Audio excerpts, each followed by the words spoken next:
Today, let's explore the NLP presupposition: communication is the response you get.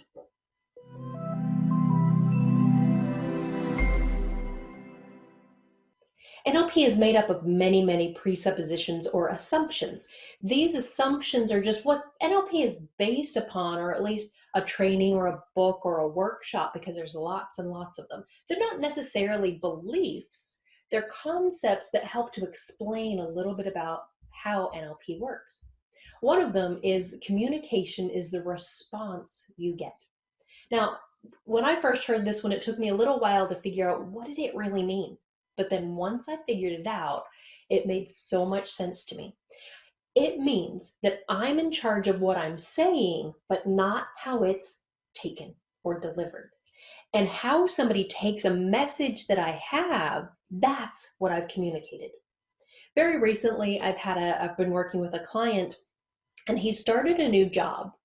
And he had been in his old place of employment for a long time, 10 plus years. He was very comfortable with who he is, very comfortable with the job he's doing. And then he went to a new company.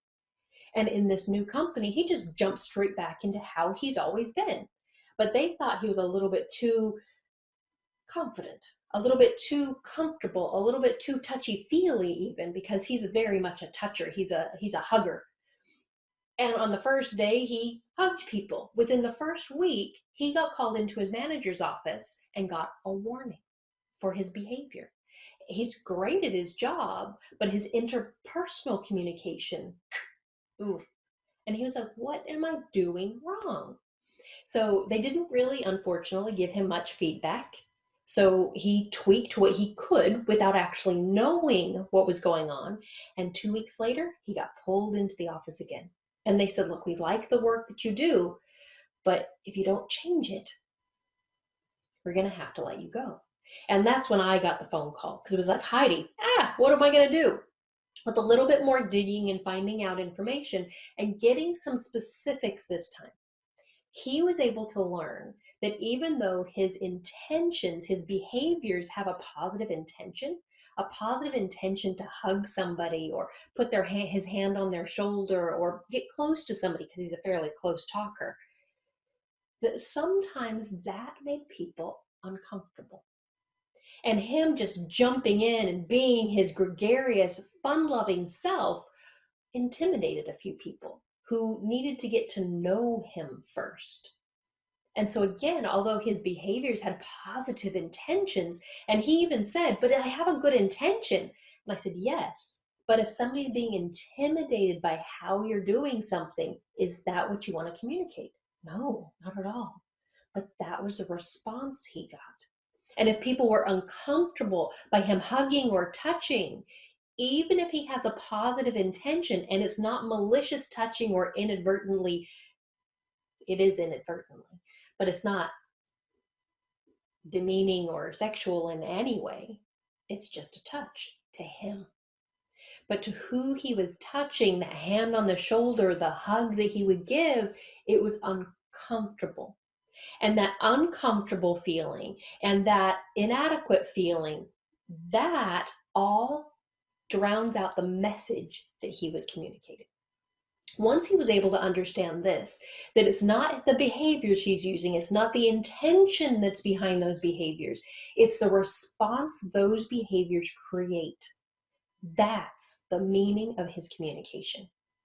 So what he learned through this is that he needed to respect another person's model of the world. Instead of jumping into work and just being there, he needed to earn his place there. Now, that's not to say that he's not allowed to be himself, but another NLP presupposition says the person with the most flexibility in behavior controls the situation. So if he's not being flexible at all and he's just doing it the way he's done it in the last job, they knew him. They were comfortable with him. He had built rapport. He had permission for hugs and touches and being who he was because he built rapport. He was able to be flexible and build himself there, connect with other people so that they could know him. So that's what he's doing now. We're 2 weeks later, and he's now being more flexible.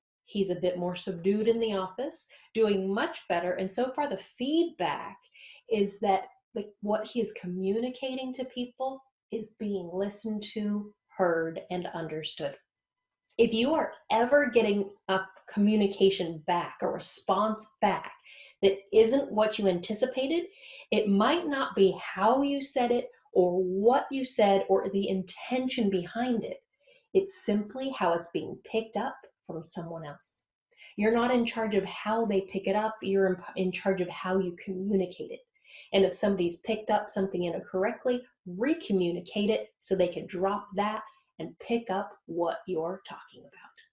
Communication is the response you get. You're in charge of your communication. Let it be the best that it can be.